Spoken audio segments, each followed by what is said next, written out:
एक लड़की जब विवाह करके ससुराल आती है तो वह पुराने बंधन से मुक्त होकर नए बंधन में बन जाती है। मनोज जी के परिवार में 4 सदस्य थे। वे दोनों और उनके 2 बच्चे। जमीन, जायदाद, बंगला, गाड़ी क्या नहीं था उनके पास। वे 70 वर्ष के थे और उनकी पत्नी 65 वर्ष की। एक दिन उन्होंने अपनी पत्नी को अपने पास बुलाया और कहा, मैं तुमको कुछ देना चाहता हूँ, लेकिन शर्त यह है कि इस छोटे से संदूक को तुम मेरे जाने के बाद ही खोलोगी। राखी जी ने कहा, शुभ शुभ बोलिए, आपको कुछ नहीं होगा। और उनकी आंखों से अश्रु प्रवाहित होने लगे। अरे रोती क्यों हो पगली, इस जिंदगी का क्या भरोसा, आखिर एक दिन तो सभी को जाना है, आज नहीं तो कल। राखी जी ने संदूक को संभाल कर एक बड़ी संदूक में रख दिया। थोड़े समय पश्चात दोनों लड़कों की शादी हो गई। भरे पूरे परिवार में 1-2 वर्ष के बाद फिर से एक बार खुशी की लहर आई और सारा घर बच्चों की किलकारियों से गूंज रहा था। एक दिन अचानक मनोज जी को दिल का दौरा पड़ा और उन्होंने इस दुनिया से विदा ले ली। उनके जाते ही दोनों भाइयों में जरा सी बात पर झगड़ा होने शुरू हो गया। अंत में छोटा भाई अपनी पत्नी बच्चों को लेकर किराए का मकान लेकर अलग रहने चला गया। एक दिन बड़े लड़के साकेत ने राखी जी से कहा, माँ, तुम छोटे भाई रोहित के यहाँ कुछ दिनों रहने के लिए क्यों नहीं जाती?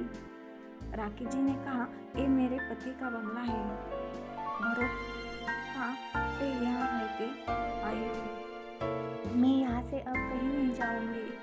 इस पर उनकी बहू अक्षरा बोली, माँ, आप छोटी बहू को भी तो मौका दीजिए आपकी सेवा करने का। इस पर माँ ने कहा, तुम्हें मेरी कौन सी सेवा करनी पड़ती है, घर का सारा काम तो मैं ही करती हूँ और ऊपर से दोनों बच्चों को पालना। तुम्हें अपनी किटी पार्टी से फुर्सत ही कहाँ है। उस रात पति पत्नी में खूब बहस हुई। बहू ने धमकी दी कि मेरा यहाँ का क्या काम है, मैं अपने मायके चली जाती हूँ। दूसरे दिन लड़के ने माँ से कहा, अब तुम्हारी जिद नहीं चलेगी, तुमको छोटे के यहाँ कुछ दिनों के लिए जाना ही पड़ेगा।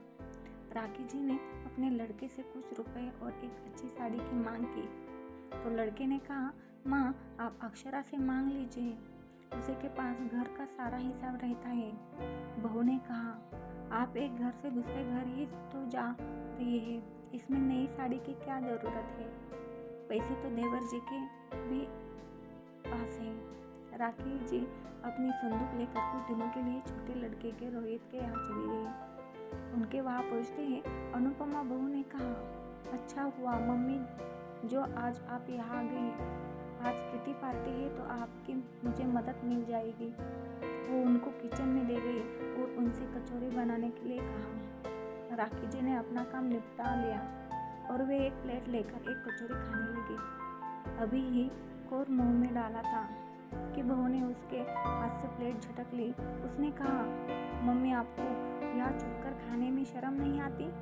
अभी तो सब मेहमानों का आना भी बाकी है। राखी जी बोली, बेटा, बहुत भूख लगी है, इसलिए मैंने सोचा मैं थोड़ा खा लूँ।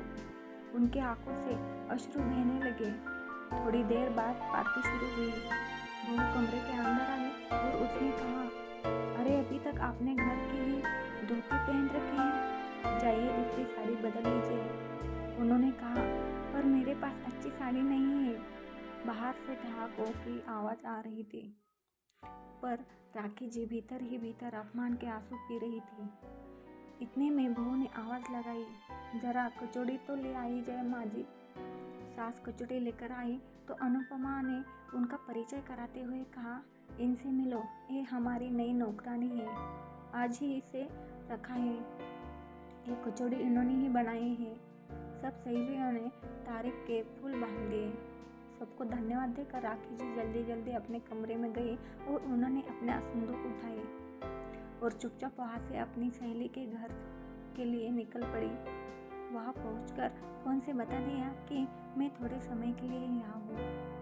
राखी ने अपनी विपदा सुनीता से कही, जो उनकी पक्की सहेली थी। उनसे कहा, तुम अब से यही रहना। खाना खाकर राखी जी ने सोचा, क्यों ना मैं उस छोटे से बच्चे को देखूं जो उनके पति उनके लिए छोड़ गए थे। बक्से में से 4 बंद लिफाफे निकले। एक में लॉकर की चाबी, बैंक का नाम और लॉकर नंबर था। दूसरे में इंश्योरेंस के पॉलिसी का पेपर था और तीसरे में घर के पेपर और चौथे में एक कागज पर लिखा था जमीन जायदाद के पेपर लॉकर में है। मेरे मित्र शशि जी का मोबाइल नंबर, लैंडलाइन नंबर और दो दोस्तों का नंबर और नाम सब इसमें लिफाफे में है। शशि जी अथवा वीरेंद्र जी से मदद लेना, वे एडवोकेट भी हैं। राखी जी को तो विश्वास ही नहीं हो रहा था, वे खुद ग्रेजुएट थी। अपनी सहेली के पति की मदद से उन्होंने सबसे पहले अपने बड़े बेटे को घर खाली करने की नौकरी दी। बेटे ने बहुत हाथ पैर जोड़े पर वे नहीं मानी और अंत में वे अपने पति के घर में जाकर रहने लगी। अब उनके पास बंगला, गाड़ी, नौकर चाकर, एक से एक बढ़िया साड़ियाँ, गहने, सब कुछ था। उन्होंने प्रभु को धन्यवाद दिया कि उनके पति सच में उनका कितना ख्याल रखते थे, उनसे कितना प्यार करते थे। पति पत्नी का रिश्ता अनमोल प्यार का रिश्ता होता है। उसके सामने सभी रिश्ते फीके हैं। ये एक पवित्र बंधन होता है। धन्यवाद दोस्तों।